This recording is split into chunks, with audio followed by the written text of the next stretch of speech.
देश का नया राष्ट्रपति चुनने की प्रतियोगिता तेज हो गई है। रायसीना हिल्स की रेस में दो धुरंधर मैदान में उतार दिए गए हैं।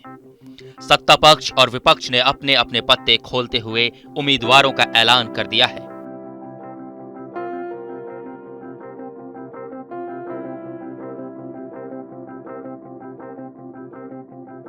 केंद्र में सत्तारूढ़ बीजेपी ने बड़ा दांव खेलते हुए आदिवासी समुदाय से आने वाली द्रौपदी मुर्मू को मैदान में उतार दिया है,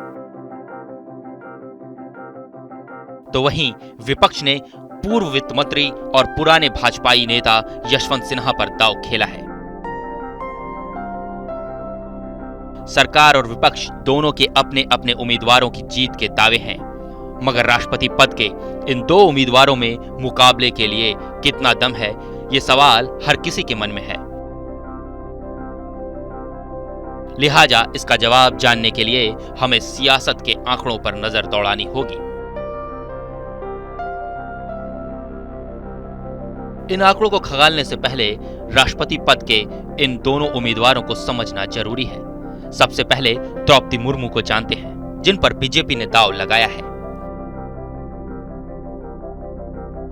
आदिवासी समाज से ताल्लुक रखने वाली द्रौपदी मुर्मू झारखंड की राज्यपाल रह चुकी हैं। द्रौपदी मुर्मू अपने सहज स्वभाव के लिए जानी जाती हैं। वे उड़ीसा से विधायक भी रह चुकी हैं। उनका जन्म ओडिशा के मयूरभंज जिले में हुआ है।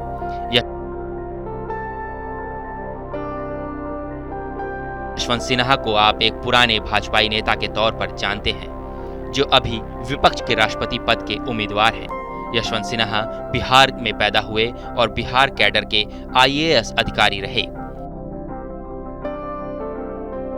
हालांकि 1984 में प्रशासनिक सेवा छोड़ उन्होंने सियासत में कदम रखा। उन्होंने जनता पार्टी से राजनीतिक करियर शुरू किया। 1998 में सांसद चुनकर पार्लियामेंट पहुंचे। वह 2002 तक देश के वित्त मंत्री भी रहे और बाद में विदेश मंत्री बने। अब राष्ट्रपति चुनाव के मुकाबले में दोनों उम्मीदवारों के दमखम को देखने की कोशिश करते हैं। पहले द्रौपदी मुर्मू की बात करें तो यहां एनडीए के पास अभी कुल 5,26,420 मत हैं।